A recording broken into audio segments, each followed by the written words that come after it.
Hello दोस्तों, Microsoft word के next tutorial में आपका स्वागत है। आज हम देखेंगे कि हम एक रिज्यूमे कैसे तैयार कर सकते हैं। आप कहीं पर भी जॉब के लिए जाते हैं, चाहे एक छोटी कंपनी हो या एक मल्टीनेशनल कंपनी हो, वहाँ पर रिज्यूम की रिक्वायरमेंट रहती है। जिन लोगों को रिज्यूम बनाना नहीं आता उन्हें साइबर कैफ़े में जाना पड़ता है और कई बार साइबर कैफ़े वाले गलत रिज्यूम टाइप कर देते हैं, जिसकी वजह से कैंडिडेट को सफ़र करना पड़ता है। तो आइए देखते हैं कम टाइम में हम किस तरीके से एक सिंपल रिज्यूम तैयार कर सकते हैं।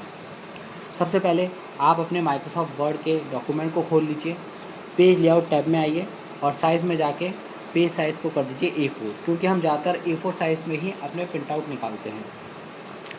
सबसे पहले हम यहाँ पे लिख लेते हैं रिज्यूम। जो आप कैपिटल में करना चाहें वो हम कैपिटल में कर सकते हैं। अभी मैं जल्दी से काम कर लेता हूँ, बाद में हम इस पेज को सेट करेंगे। बने रहिए मेरे साथ। अब देखिए, मुझे जैसे कि 3 कॉलम चाहिए। कॉलम इंसर्ट टैब में जाना पड़ेगा, इंसर्ट टेबल। ये ऑलरेडी मैं सब कुछ कवर कर चुका हूँ पहले, आप मेरी प्रीवियस वीडियो देखिए इसके लिए। अब देखिए, जैसे मुझे यहाँ पर इसको मर्ज करना है, फ़ोटो लगाना है, तो मैं मर्ज सेल कर सकता हूँ। मैं सिंपल रिज्यूम बनाना आपको बता रहा हूँ, आप कम से कम टाइम में बना सकें।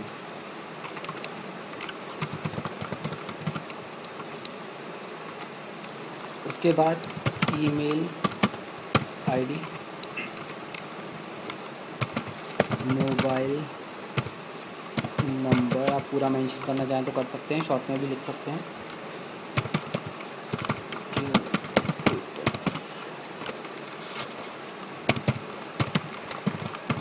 जो भी आप मैरिड हैं अनमैरिड हैं वो आपको लिखना है यहाँ पे। ईमेल आईडी जो भी आपकी है वो आपने लिखना है। हम यहाँ पे लिख लेते हैं gurju@gmail.com। Address Noida sector 37 flat 88। Name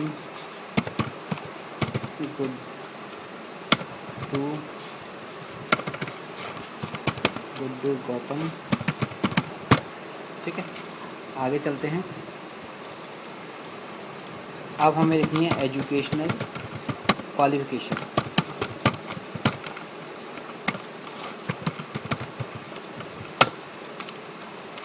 उसके बाद एजुकेशनल क्वालिफ़िकेशन करने के बाद हम नीचे आते हैं। यहाँ पे हम फिर से एक और टेबल बना लेते हैं। इस बार इस टेबल में हम 5 कॉलम रखेंगे और 4 रो रखेंगे। तो आप इंसर्ट में जाइए, टेबल में जाइए, आप यहाँ से भी सेलेक्ट कर सकते हैं। इस बार हम 5 कॉलम और 4 रो रखेंगे और ओके कर दीजिए। देखिए, यहाँ पे हम मेंशन कर रहे हैं सीरियल नंबर। सीरियल नंबर से थोड़ा सा अच्छी तरीके से दिखेगा हम कितनी डिग्रीज मेंशन कर रहे हैं।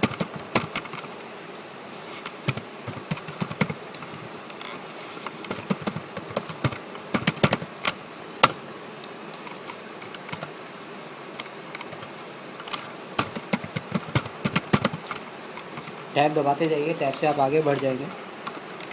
डिग्री, अब आपने क्या कर रखा है, जैसे आपने BCA कर रखा है, आप BCA मेंशन कर दीजिए। किस ईयर में कर रखा है आपने, आप वो ईयर मेंशन कर दीजिए। ठीक है, आगे चलते हैं। बोर्ड, कौन सा बोर्ड है, हमने लिखा आगरा यूनिवर्सिटी। उसके बाद परसेंटेज पे चलते हैं। परसेंटेज कितनी आई आपकी, आप लिख दीजिए 77% आई है। टैब दबाइए, आगे बढ़ जाइए। उसके बाद आपने क्या कर रखा है, आपने ऐसे 12th करी। आप ये ध्यान रखिएगा, सबसे जो बड़ी आपकी क्वालिफ़िकेशन है वो आप सबसे ऊपर रखिएगा। उसके बाद आपने 12th कब करी, आपने ऐसे 12th 2003 में करी।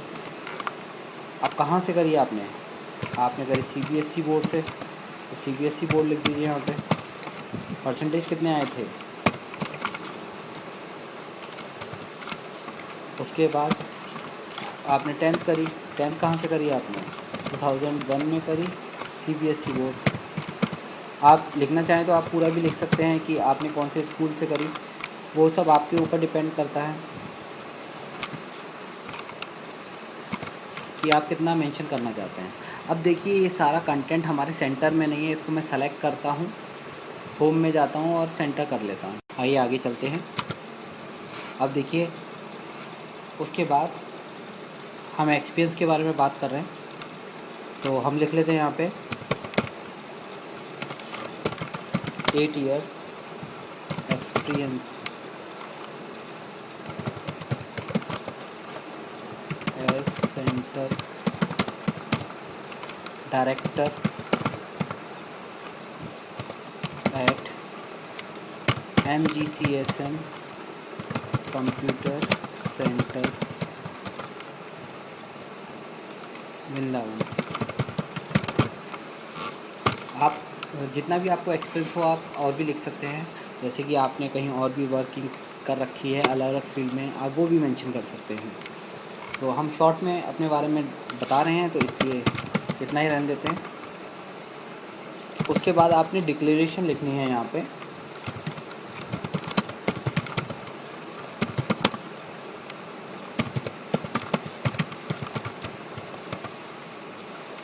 हाँ, साथ में देखते जाइए।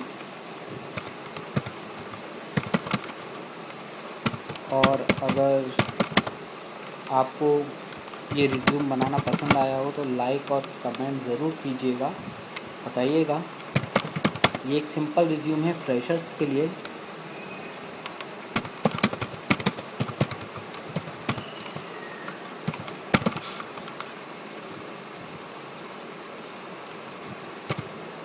यहाँ पे आप डिक्लेरेशन लिखना चाहें तो आप लिख सकते हैं डिक्लेरेशन।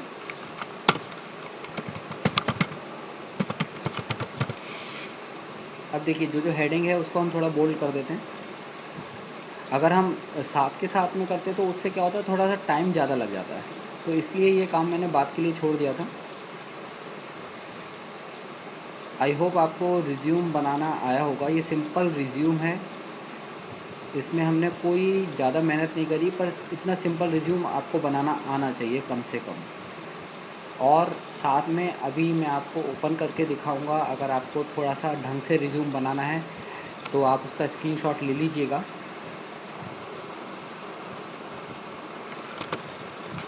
थोड़ा सा गैप कर दीजिए ताकि ढंग से समझ में आए। अब देखिए यहाँ पे क्या हो रहा है, यहाँ पे आगरा यूनिवर्सिटी 2 में आ रहा था, हमने एक ही में कर लिया। ठीक है, CBSE बोर्ड को अगर आप करना चाहें तो आप कैपिटल केस में कर सकते हैं, सेलेक्ट करके अपर केस। इससे क्या है, थोड़ा सा देखने में समझने में आसानी हो रही है और थोड़ा बेटर भी लग रहा है। BCA को भी आप कैपिटल में कर दीजिए। ऐसा कोई हार्ड एंड फास्ट रूल नहीं है कि आपको ये कैपिटल में करना है। आप देखिए कि आपका रिज्यूम बेटर कैसे लग रहा है और किस तरीके से आप और बेटर कर सकते हैं उसे। बस आपका रिज्यूम सिंपल होना चाहिए, समझ में आना चाहिए सभी लोगों के, जिसको आप फॉरवर्ड कर रहे हो। इजीली सिंपली तरीके से समझ में आएगा, तो ही वो एक अच्छा रिज्यूम है आपका।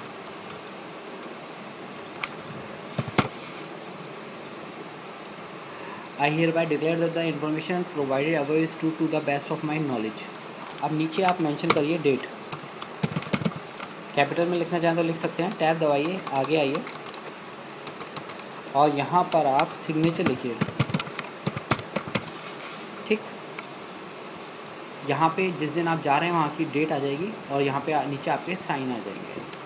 इसमें हम बहुत कुछ और मेंशन कर सकते थे, पर ये एक सैम्पल है केवल, और मैं ये चाहूँगा कि इतना सबको बनाना है। यहाँ पे हम अपनी फ़ोटो को इंसर्ट कर सकते हैं। इंसर्ट में जाइए, पिक्चर में जाइए। जैसे मुझे डेस्कटॉप से पिक लेनी है, मैं डेस्कटॉप से पिक ले लेता हूँ। आप अपनी फ़ोटो को सीधा रखिएगा, स्ट्रेट रखिएगा। ये पिक का साइज़ बहुत बड़ा है तो मैं इसे थोड़ा छोटा कर लेता हूँ। ये बाउंडिंग बॉक्स होते हैं, मैं ऑलरेडी अपने ट्यूटोरियल में आपको बता चुका हूँ। बाउंडिंग बॉक्स से आप अपने इमेज के साइज़ को बड़ा या छोटा कर सकते हैं। आप इसे और स्ट्रेच कर सकते हैं पिक को, जितना भी आपको बेटर लगे। अगर आप पूरे बॉक्स में कवर करना चाहें तो वो ज़्यादा बेटर लगेगा।